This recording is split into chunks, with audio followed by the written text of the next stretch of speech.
अपनी पत्नी और 3 बेटियों के साथ रहता है।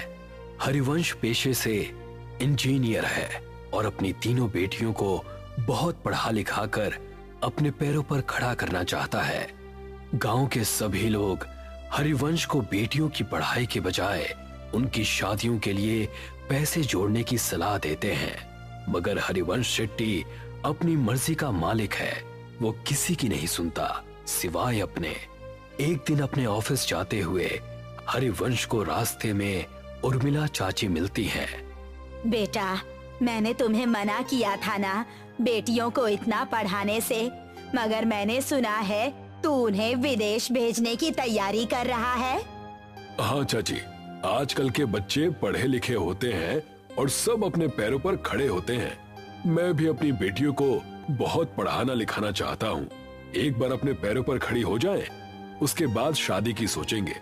मगर बेटा, उनकी शादी। ओफो चाची, अभी वो तीनों बहुत छोटी हैं।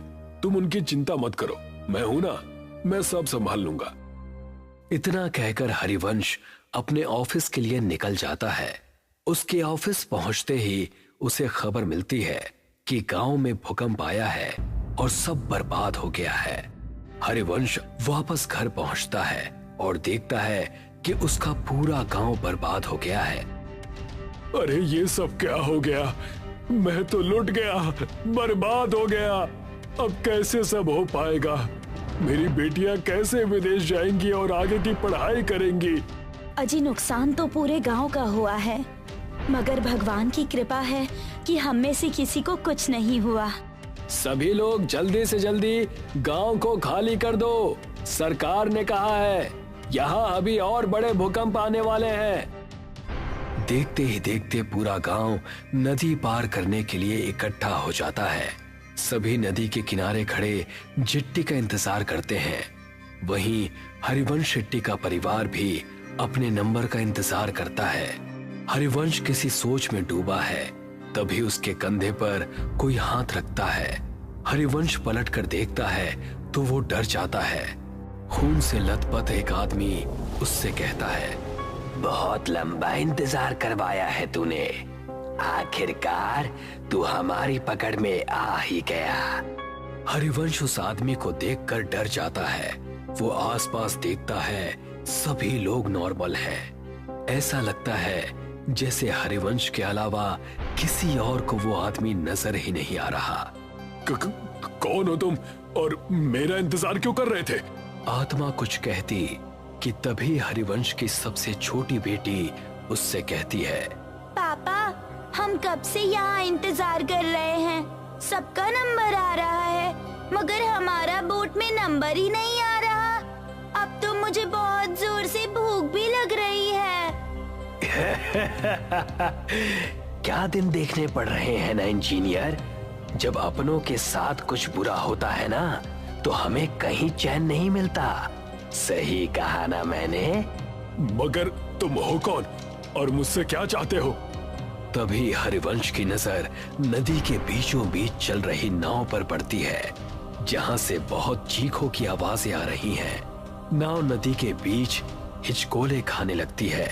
तभी हरिवंश की नजर नदी में कुछ आत्माओं पर पड़ती है, जो जेट्टी से कुछ लोगों को पानी में गिराने की कोशिश कर रहे हैं। जो आदमी नदी में गिरता जाता है, वो आत्माएं एक एक करके उनका गला मरोड़ती, तो कोई आत्मा किसी का खून पीती है। इतना भयानक मंजर देखकर हरिवंश मन में सोचता है, शायद इन आत्माओं को आदमियों से प्रॉब्लम है, इसीलिए ये सिर्फ आदमियों को मार रही हैं। अगर मैं मेरे परिवार के साथ गया तो ये मेरे साथ साथ उन्हें भी नुकसान पहुंचा सकती हैं, जो मैं बर्दाश्त नहीं कर सकता। इतना सोचते हुए हरिवंश वहां से उल्टा गांव की तरफ भागना शुरू करता है और उसके परिवार वाले उसे वापस आने को कहते हैं। अरे, वहाँ कहाँ जा रहे हैं आप? गांव में खतरा है, लौट आइए। हाँ पापा, वापस आ जाइए ना प्लीज। वहाँ मत जाइए, मत जाइए ना पापा, वापस आ जाइए ना। मगर हरिवंश किसी की नहीं सुनता और गांव के अंदर भाग जाता है। वो जैसे ही गांव में जाता है, वो देखता है वहां कोई नहीं है। एकदम सन्नाटा छाया हुआ है। हरिवंश अपने उजड़े हुए गांव को चारों तरफ से देखता है। तभी उसे एक आत्मा उसकी ओर दौड़ती हुई नजर आती है।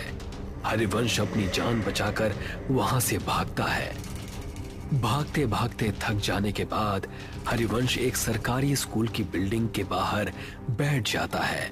वहां भी उसे सब उजड़ा हुआ दिखता है। तभी दो छोटे बच्चों की आत्मा हरिवंश के पास आती है और उससे कहती है, अंकल, हम तो मासूम से बच्चे थे ना, आपने हमें क्यों मार दिया? अब आपका नंबर है। मैं इन बच्चों को क्यों मारूंगा भला? मैं खुद बेटियों का बाप हूँ। हे भगवान, ये सब क्या हो रहा है मेरे साथ? वहाँ मेरा परिवार भी अकेला है। मुझे लगता है इन सबको कोई गलतफहमी हो रही है। हरिवंश ऐसा मन में सोच रहा होता है कि तभी एक भयानक औरत की आत्मा वहां आ जाती है और हरिवंश से कहती है, जब अपने परिवार से इतना प्यार करते हो तो दूसरों के बारे में कभी क्यों नहीं सोचते? अब तुम मरोगे और बहुत बुरी मौत मरोगे। हरिवंश ये सब देखता है और फिर इधर उधर भागने लगता है। वो भागते भागते वापस नदी के किनारे आ जाता है, मगर इस बार वो देखता है कि वो जहां खड़ा है वहां कोई भी नहीं है। तभी वो देखता है एक और चिट्टी नदी के अंदर जा रही है, जिस पर कुछ आत्माएं हमला करती हैं। हरिवंश को ये पहले समझ में नहीं आता। तभी वो देखता है कि गांव की तरफ से दौड़ती हुई आत्माएं हरिवंश के पास आ रही हैं।